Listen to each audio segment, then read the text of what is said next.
16-17 साल पहले सारीपुत नगर इस जगह पे आकृति नाम के बिल्डर हमारे यहाँ डेवलप का प्रस्थान लेके आए थे। और उस समय हमारे वहाँ के रहने वाले जो स्थानिक नागरिक है तो हमने उनको बहुत सारा भर भर के मदद किया उस समय। लेकिन हमारे साथ में ऐसी घटना घड़ी कि वो घटने का मैं साक्षी हूँ। हमारे यहाँ आज 17-18 साल से जो प्रकल्प चल रहा है आकृति, जूना नाम नया नाम हब टाउन, उसने ऐसा किया कि हमको 2022 तक उसने हमको चेक दिया कि जो पुनर्वसन जो कर रहे थे उसके लिए जो बाहर जो रह रहे थे पेरेंट्स, तो उनके लिए भाड़ा उन्होंने डिक्लेरेशन किया था। 2022 के बाद उन्होंने भाड़ा बंद कर दिया और उसके बाद में 2023 में हमको ये पता चला कि हमारा खुद का जो घर है कि कोई, मैं अभी मेरा खुद का ही बता रहा हूँ, मैं अविनाश राठौड़, लेकिन मेरा खुद का घर कोई महबूब पटेल नाम का इसम, महबूब शेख करके नाम का जो इसम वहाँ पे जो ग्रस्त है उसको कोई तो बेचा गया। हमने उसको जाके पूछा कि बाबा ये आपके पास अलॉटमेंट है, ताबा पावती है, तो वो इसम हमको दिखाने के लिए मतलब मना कर रहा है। उसके बाद हमने अंदर से MIDC से हमने कुछ RTR डाल के या पेपर वर्क करके ये सब निकाला कि बाबा हमारे नाम का घर ये किसको अलॉटमेंट हुआ है।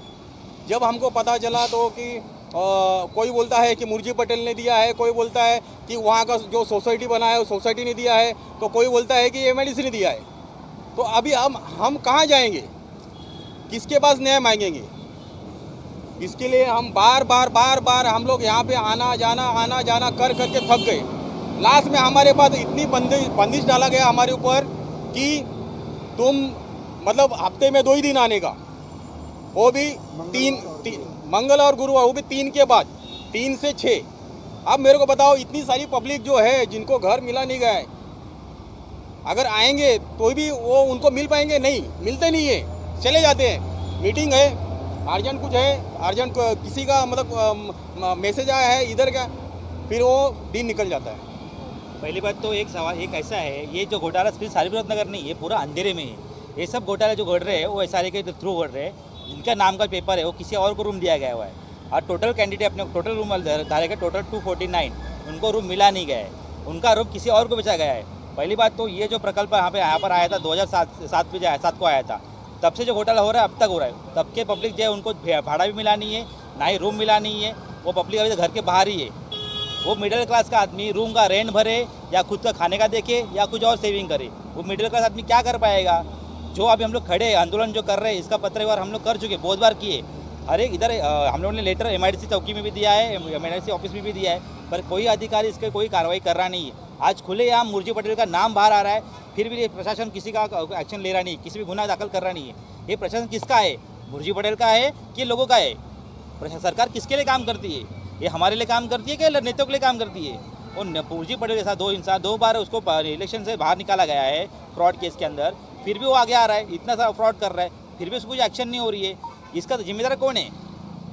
इस पर कोई कार्रवाई होनी चाहिए ना। मिला करके इन्होंने अभी जो संख्या बताई है ना, वो लोगों को बेचा गया है। मतलब जो मूल एनेक्शर धारक है वो वंचित है, उनके नाम पर सेकंड पार्टी थर्ड पार्टी का बोगस पेपर लगा करके एनक्लोजर बना करके बेच दिया धड़ल्ले से। और उसमें ये पूरे प्रकरण में पॉकेट नंबर 5 बोलिए, पॉकेट नंबर 3 बोलिए, MIDC के अंतर्गत ये जो मरोड़ उपविभाग का जो क्षेत्र है, यहाँ पर झोपड़पट्टी पुनर्वसन प्रकल्प MIDC के अंतर्गत है।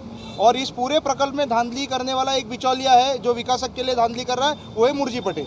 खुलेआम पैसे का आर्थिक व्यवहार कर करके लोगों को बेचता है। अच्छा, ताज्जुब की बात यह है कि MIDC ने 2 बार सर्वे किया घूसखोरों को आइडेंटिफाई करने के लिए, उनको चिन्हित किया, उनको नोटिस तक दिया कि आपको MIDC के कार्यालय में आकर संबंधित दस्तावेज सादर करने हैं कि आपके पास आवंटन से संबंधित क्या दस्तावेज है। उसमें से कुछ लोगों ने आकर के पालन किया और ज़्यादातर संख्या में जो लोग हैं उन्होंने आदेश की अवमानना कर दी। जो उन लोगों ने आकर के पालन करके के भी दस्तावेज दिया है वो भी अवैध रूप से अतिक्रमण करता है, घूसखोर है। आज तक एमआईडीसी ने उनके ऊपर क्रिमिनल केस फाइल नहीं किया है स्थानिक पुलिस स्टेशन में। हम पुलिस स्टेशन में जाते तो पुलिस यंत्रणा क्या बोलती है, नहीं अगर आपको भाड़ा नहीं मिला, आपके घर में अगर अतिक्रमण हुआ है भाई, उसके लिए हम आपको सहयोग नहीं कर सकते, आप एमआईडीसी के कार्यालय में जाइए क्योंकि ये सिविल मैटर है। एमआईडीसी के यहाँ पर आते तो ये कहते हैं हमने विकासक को पत्र दे दिया है। तो भाई आप ज़मीन पर एक्शन कब करोगे?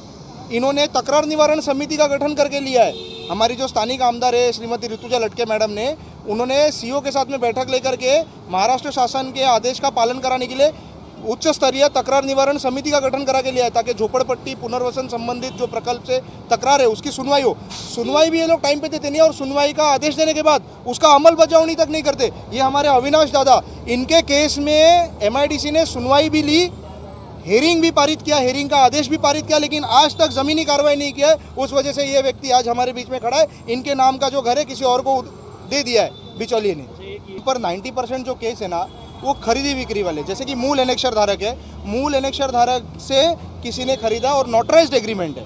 हम सब जानते हैं कि किस शासन की नीति के अनुसार जो समय सीमा से पहले जिसने भी सदनिकाय खरीदी है तो वो रजिस्ट्री तो कर नहीं सकते, स्टैम्प ड्यूटी पेमेंट नहीं कर सकते, तो आपस में परस्पर व्यवहार कर करके नोटरी रजिस्टर्ड एग्रीमेंट करके रखा है। तो एमआईडीसी कहती है कि नहीं, जो खरीदी बिक्री धारक है हम उनको घर देने के लिए डेवलपर को नोटिस नहीं दे सकते। ठीक है, चलो अगर आप कह रहे हो ना उसके केस में नहीं दे सकते, तो वो तो सबके लिए एक समान होना चाहिए ना। विकासक ने इससे पहले तो खरीदी बिक्री धारकों को जो है उनको दिया है सदनिका, हाँ, और अभी जो वंचित लोग हैं जिन्होंने वास्तव में मूल झोपड़ी धारक से आर्थिक व्यवहार कर करके लिया है, नोटरी एग्रीमेंट कर करके लिया है, सेल डीड पेपर है, पावर ऑफ अटॉर्नी है, सब कुछ ओरिजिनल पेपर होने के बावजूद उस आदमी को नहीं दिया जा रहा है। क्यों? क्योंकि डेवलपर के बिचौलिए दलाल मुरजी पटेल को पता है और डेवलपर विमल शाह को पता है कि कानूनी लड़ाई लड़ने के लिए ये कोर्ट जा नहीं सकते। शासकीय प्रशासकीय कार्यालय जो है एमआईडीसी वो इनको सहयोग करने वाली नहीं है। तो इनका गैर फायदा उठाने के लिए मुरजी पटेल ने क्या किया, जो जैसे कि ये एक्चुअल खरीदार है, ये रास्ते पर है, लेकिन अपने किसी पूंजीपति से पैसा लेकर के आर्थिक व्यवहार कर करके वही सेम को ऑक्यूपेंट पार्टी उसको दिखा करके कि उसने मूल एनेक्शर धारक से खरीदा है, ऐसा दिखा करके उसको सदनिका वाटप कर दिया है। अच्छा, अभी कब तक आप लोगों का ये अनशन? हमारा उपोषण है बिन मुदत, यानी जब तक वो होता है तब तक हम हटने वाले नहीं हैं। मांग क्या होने वाली है आपकी? वही जब जो हमको न्याय चाहिए सब चीज़ की, कार्रवाई करे एमआईडीसी, प्रशासन कार्रवाई करे। एमआईडीसी जो के इसमें पास इन्वॉल्व है उन पे कार्रवाई करे, उनको जेल में डाला है। एमआईडीसी के पास सारा, यहाँ तक के सीओ से और मिनिस्ट्री से उद्योग मंत्री ने आदेश पारित किया इनको कि जो लोग भी अवैध रूप से कब्जा करके रह रहे हैं बिना लॉटरी के, उनके ऊपर एफआईआर किया जाए, क्रिमिनल केस दर्ज किया जाए। आज तक इन्होंने एमआईडीसी वालों ने जाकर के एफआईआर नहीं किया है। इस वजह से जो है घूसखोर जो है वो मजे में है। हाँ, एमआईडीसी पुलिस स्टेशन में हम जाते तो वो कहते हैं कि जब तक एमआईडीसी के अधिकारी आकर के क्रिमिनल केस हमारे कार्यालय में आके दर्ज नहीं करते, हमारे हाथ बंधे हुए, हम कुछ नहीं कर सकते। मैं ये जो मुरजी पटेल जो बड़े बड़े कार्यक्रम ले रहा है, बड़े बड़े मंडलों को इतना पैसा दे रहा है, वो कहाँ से आ रहा है पैसा? उनकी जानकारी लिया कि किसी ने? बाकी लोग को ईडी बीडी लगता है, इसको क्यों नहीं ईडी लग रहा है? ये पैसा आ रहा है कहाँ से? ये पैसा हम गरीबों का घर बेच के आ रहा है पैसा। इतने सब कर रहा है ना, सब कार्यक्रम इतना कर रहा है, वो किसके लिए कर रहे हैं? गरीब झोपड़ी धारकों के हक का घर छीन कर करके बाहर के गैर संबंधित प्रकल्प संबंधित लोगों को बेच कर करके उस पैसे से जो है ये साड़ियाँ बांटता है महिलाओं को, हल्दी कुमकुम के नाम पर महिलाओं को दिशा भूल कर करके उनको जो है कुछ घर घरूती सामग्री बांट देता है, और ऐसा लगता है कि अंधेरी विधानसभा मतलब मुरजी पटेल।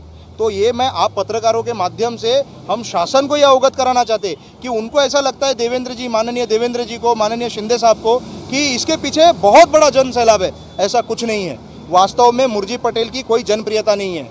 लोग जो है उससे दुखी है, पीड़ित है, प्रताड़ित है। और इससे कहीं ना कहीं क्या हो रही है, मुरजी पटेल ये जिस तरीके से ये जो गलत तरीके से ये अनियमितताएं कर रहा है, घोटाले कर रहा है, इससे शासन की प्रतिमा मलिन हो रही है, मुख्यमंत्री जी की प्रतिमा मलिन हो रही है, देवेंद्र जी की प्रतिमा मलिन हो रही है। मैं बिल्डिंग नंबर 2 पॉकेट नंबर 5 में रहता हूँ। आज तक 4 साल हो गया हमारी बिल्डिंग का सोसाइटी रजिस्ट्रेशन करके दिया नहीं है विकासक ने। हमको नियमित पानी का कनेक्शन नहीं है, हम चोरी का कनेक्शन पी रहे हैं।